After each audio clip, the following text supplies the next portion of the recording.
That's true. You guys are probably wrong. Okay. All right, guys. Thanks for coming today. We're excited to talk about our practicum program for our practicum project for CVent. A little bit of background on CVent. You guys are familiar with them, but we're just going to give a rundown one more time. CVent really helps modernize the event planning process.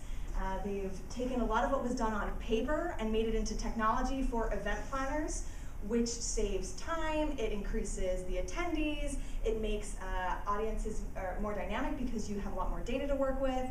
There's a lot of advantages to automating your event planning process, and that's what CVent does. It's very good at it. CVent actually just recently went through an IPO as they are growing rapidly. They are poised for growth in terms of doing very well here in the United States. They have recurring revenue, which is always a good sign. That's what you want. And so CVent decided, hey, we want to look abroad. We want to expand our horizons. They have a support center in India. And then also, they opened an office in the UK, which is actually where our client is based. We've been working with a client in the UK. And from the UK, they decided, hey, Germany is the biggest market in Europe. Let's take a look at Europe, or Germany, excuse me.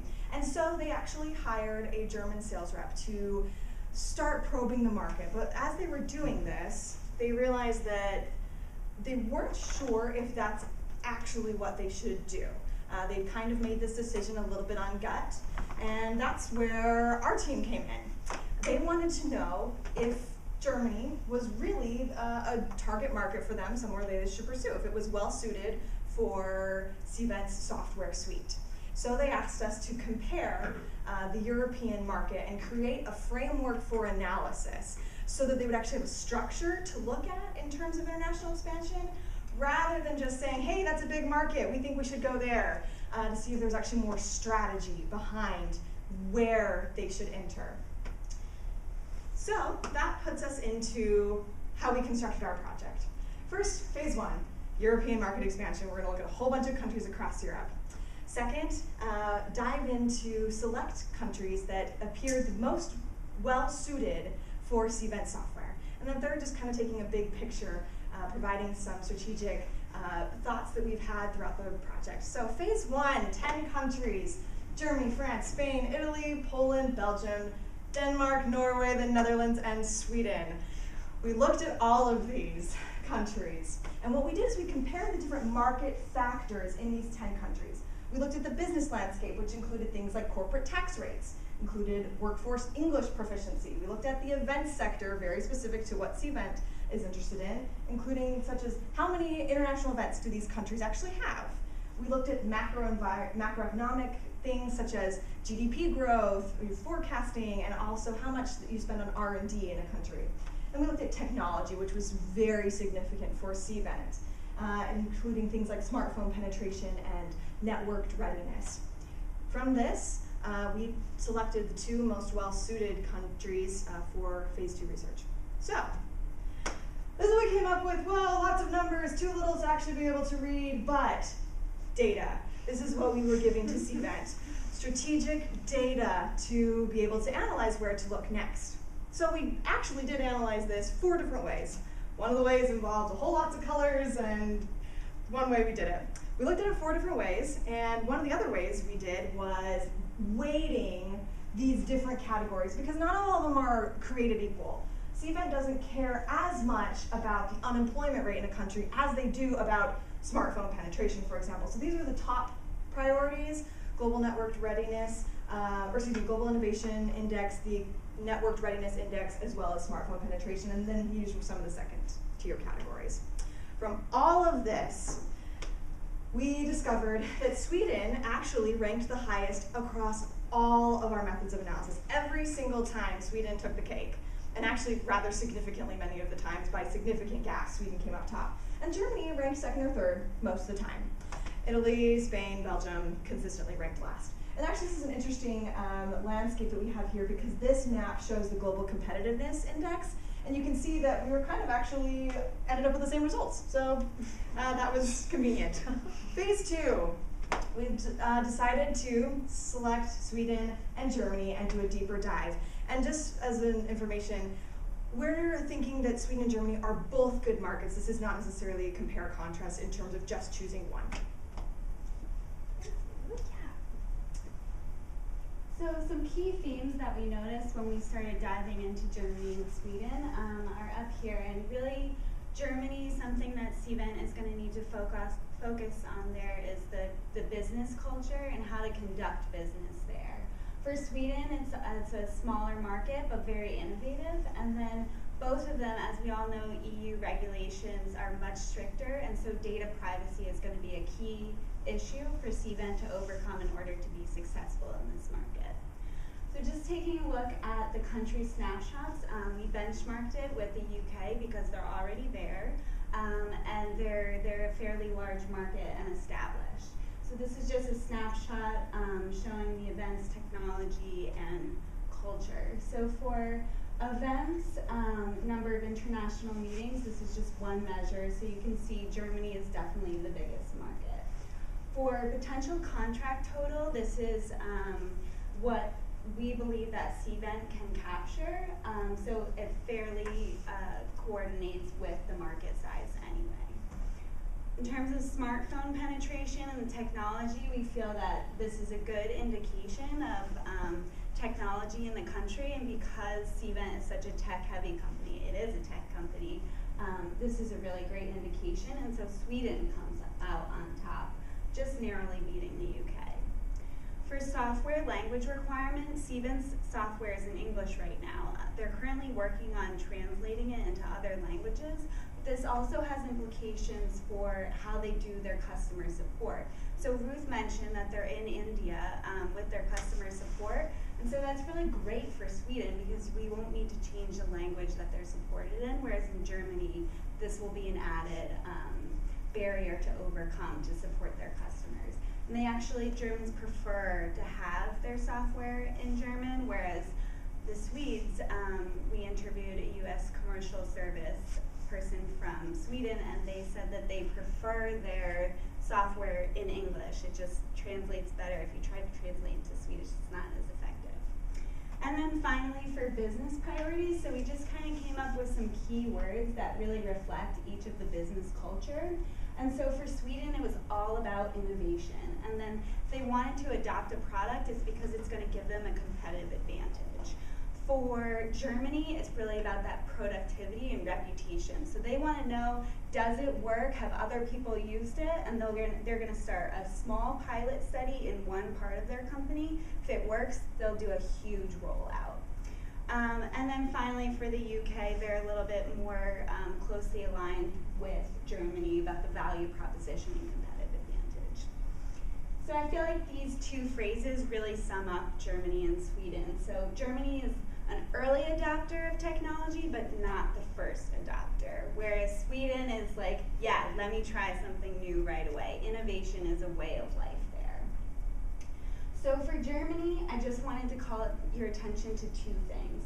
Germans prefer face-to-face interaction. So when Cvent goes into this market, it's going to have to be a lot of face-to-face. They're going to need a local office, and they're going to have to conduct their business in person. And you can see they're really an outlier here. So net increase of face-to-face communication over time, and then percent that would rather send a message. So every other country is moving this way, and Germany is moving this way. And then this study in Germany was really all about confirming for Cvent that it actually is still a good market. They saw the business and cultural challenges, but the market potential alone for events outweighs those challenges. They can have a local office and address the issues because there are 3 million events in 2013 with over 371 million participants. So it's not something that they should skip over. For Sweden, it's the tech story, it's the innovation story. So Sweden outperforms in networked readiness as a country in their technology infrastructure in 8 out of 10 pillars. So this index talks about the business environment, infrastructure, individual usage of technology. And it kind of actually mimics our matrix a little bit. So it again confirmed what we were already finding, is that Sweden is a really great place. So Sweden is in the red, benchmarked UK in blue, and Germany. So they're all high performers on this index, but it's just Sweden is number 3 out of 150 countries. So then in terms of technology, I just want to drive home the point that Sweden outperforms again. So on the network readiness ranking, they are 3, Germany is 12. For software spending, this is really important for CVent because they're a cloud services and software company. So slightly outperforming in compound annual growth rate from 2014 to 2015, so this is the expected growth rate. And then cloud computing, so 65% of small to medium enterprises have adopted a cloud computing system, whereas in Germany, only 50%.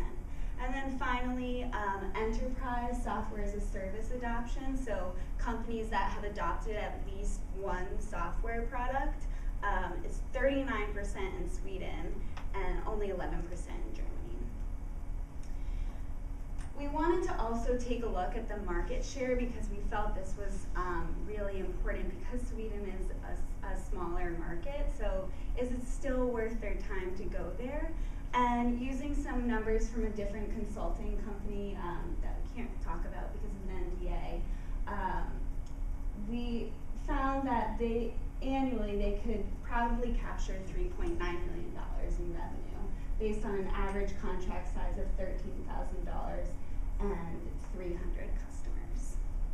So we think that this percent could keep moving down. So we think that they can actually capture more because the Swedes are so innovative and technology advanced that their profile would better match with the US, whereas Germans wouldn't match as well. But really what's exciting is that Sweden is the gateway to other Nordic countries. So the Nordic market share is really exciting, and CVent wouldn't need a local office in each country because they could leverage their Swedish office and do business out of there. So with that, it increases to about $7.2 million. So again, Germany, all about business culture. Sweden, smaller market, but really innovative, and then privacy is a key issue. And now Otis is going to talk about the competition. So what's useful to look at the competitive strategies is because we can see how other companies who have expanded to Europe and see what they've done to overcome some of these issues or challenges that we've seen in Sweden as well as Germany, such as business culture, data privacy, and a smaller market. So this is the event management market as a whole in a pie chart. So even though Eventbrite is simply a event registration company, and it differs from CVent because CVent offers a full suite of services, they belong in the same category because they are event management software. So we think it's useful to see what they've done in Europe and see what strategies they implement. So Eventbrite is offered services in German as well as Swedish, and pretty much they've done this by email, and they're looking forward to doing this by phone as well, 24/7 customer support. Also, Eventbrite has utilized acquisition. So Leonard, one of the foremost event discovery services on the web, has made Eventbrite pretty much a two-sided event services.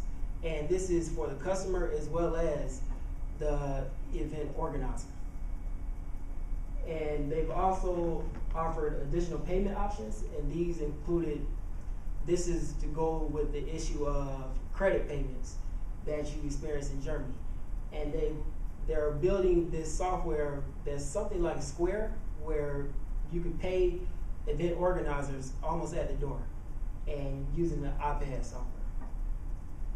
And also what's interesting about Eventbrite, they hire local talent. So the market manager from Zing Events, which is recently bought out Amiando, which is a German company. And this person is an expert in the market. He has connections. And they've also acquired someone that's a part of a German-based company that's Tech Open Air. So they can utilize his connections, his face-to-face, which is important in Germany. They can use his face-to-face skills, and people know to use Eventbrite for different services as well as conferences and meetings.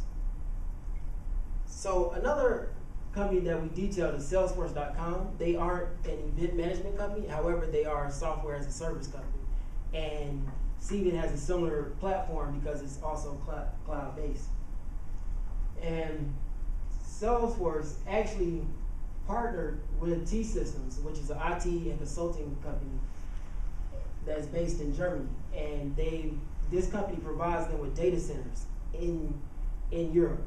And the data centers help provide Salesforce, they provide them with data compliance, and they go over the consulting issues that they might face. And what's also good about the data centers that are provided is the fact that they improve the position in the market, and they let citizens and also other customers know that Salesforce is here to stay. You know, Salesforce actually has a building here, and they're working to work with the citizens as well as other companies. So main takeaways that we want to highlight and we think Cvent could utilize is make sure it's translation. Try to provide 24/7 customer support in different languages. Also recruit local talent, and this will provide face-to-face contact and people that already are known in the local industry. Partnerships, and this is also couples with sustainability, such as for the data centers in Germany with T-Systems.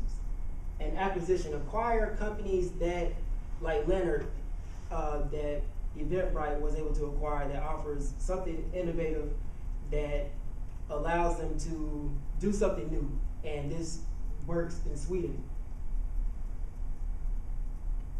So in conclusion, we just want to point out what all we've done, and we started with 10 European countries that we believe Cvent might look into. And then after heavy research, we selected Germany and Sweden. And after analysis, we did a deeper dive into the business and technology environments. And in conclusion, we think the data privacy issues that you experience in the EU, and also smaller market size in Sweden, and the cultural issues and cultural barriers that you may face in Germany, those are not insurmountable. And we believe that they should proceed with operations in both countries. So, thank you. I thought you had a great use of graphics. Mm-hmm. Your graphics were fantastic. And I have a threshold question, because about the name of the company. In my mind, I had always envisioned, and I've used Cvent before, so I don't know why I don't have a clear picture of this. I had always assumed that the company's logo and name was C with a capital V. Am I wrong about that? No, I don't think so. Don't think so. I'm pretty sure it's like event, when they Okay. when Boy, they I talk about it, I mean, when they use their like branding materials, they do all lowercase, but then when they write it, it's the capital C. Just the C. Yeah. Okay. I don't know why I'm showing you, but there you go. Yeah, it's just. I think that you need, just one other point, and then we'll open up we talked early on, mentioned the term data privacy, but didn't really develop that point much very far. And then Otis later on said a little bit more about it. Your slides feature it, but your discussion doesn't really say what the issues are with respect to data privacy. I think a couple more sentences about that would be better. That's a good suggestion. thought it was an awesome presentation. The PowerPoint was so beautiful and like very easy to follow. I just had a few really small questions. Very early on, you said IBO or IBO? IPO. Initial IPO. Public Offering. Sorry. Got it. So that's that might just be something you spell out, Okay. although maybe everyone else knew what that was. So IPO. okay. So that'd be great. And then just one thing, you mentioned smartphone penetration very early on, but you don't quite explain the relevance of that until I think Erin's slides towards the end. Oh, okay. So maybe just like the first time you mentioned that, About I why think it's useful. you had gone over this before, so we sort of knew why that was important. Yeah. But I think it is sort of an unusual indicator to use, but maybe not. I don't know. That's a No, fair I think point. I that's think, fair. yeah, for Just like a CVET one it makes sentence. sense, but maybe not in general. That's a good Just point. like, For the you know, general audience, it wouldn't make as much Speaks sense. to Yeah. use of technology in the country. Yeah. Period. Good point. But that was awesome. Thank you. Great job. Any other questions, comments? Nothing Thanks, like that. guys.